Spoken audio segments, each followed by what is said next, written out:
Madame la Présidente, Monsieur le Premier ministre, chers amis parlementaires, chers collègues élus, en tant que coprésident du Comité des maires de France pour la défense des Ashrafiens, c'est pour moi un honneur et un devoir, pour tous les élus de la République, de soutenir votre combat et votre juste cause pour la liberté et la démocratie en Iran.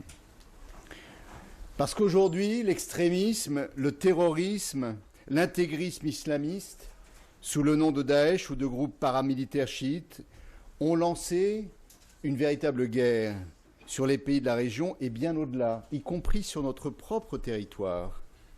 Et on sait que l'intégrisme islamiste a émergé comme une menace pour tous.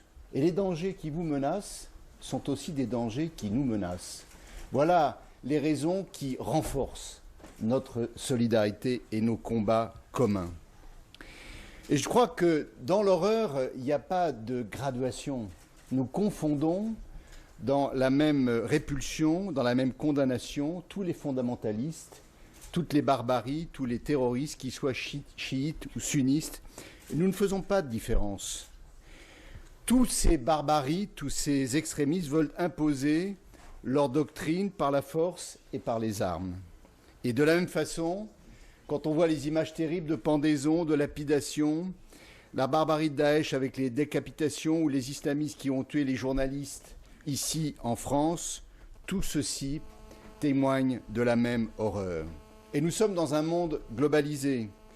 Nous sommes de plus en plus les uns près des autres. Nous partageons les mêmes émotions, les mêmes images, l'information circule.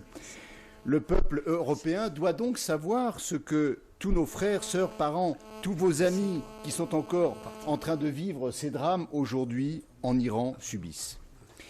Nous sommes tous pleinement d'accord avec vous, Madame la Présidente. Le régime des mollahs ne peut pas faire partie de la solution à la crise actuelle dans la région. Ce n'est pas une solution, c'est au contraire un problème, c'est le cœur du problème de cette région.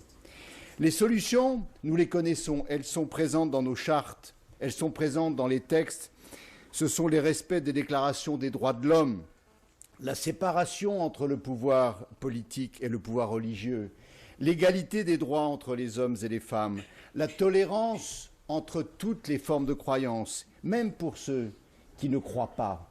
Nous leur devons la même tolérance.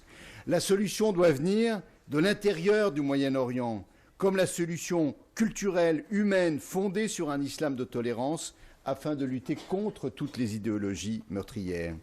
Voilà pourquoi nous luttons tous ensemble contre tous les actes de mort, de barbarie, les chantages, les répressions, le terrorisme qui s'abattent sur votre peuple. Une fois de plus, notre lutte est commune.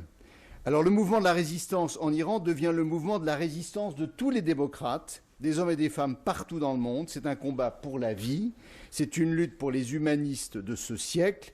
Ce qui se passe dans votre pays est une tragédie, mais c'est maintenant le moment du courage, de l'unité, de l'intelligence. La résistance que vous construisez depuis 30 ans, c'est une résistance mondiale que nous mettrons en place avec vous, grâce à vous, pour vous, mais aussi pour nous tous. C'est dans cet état d'esprit que les 14 000 maires et élus que nous représentons, nous sommes de vos côtés, Madame la Présidente Radjavi, parce que vous représentez un islam démocratique, tolérant, nécessaire à notre monde d'aujourd'hui. Vous êtes porteur d'un même message, la paix pour le monde, la paix pour le Moyen-Orient enflammé et désormais en partie consumé. Nous sommes fiers de vous accompagner dans ce long parcours vers un état de droit dans votre pays, l'Iran, parce que votre combat est aussi notre combat. Merci.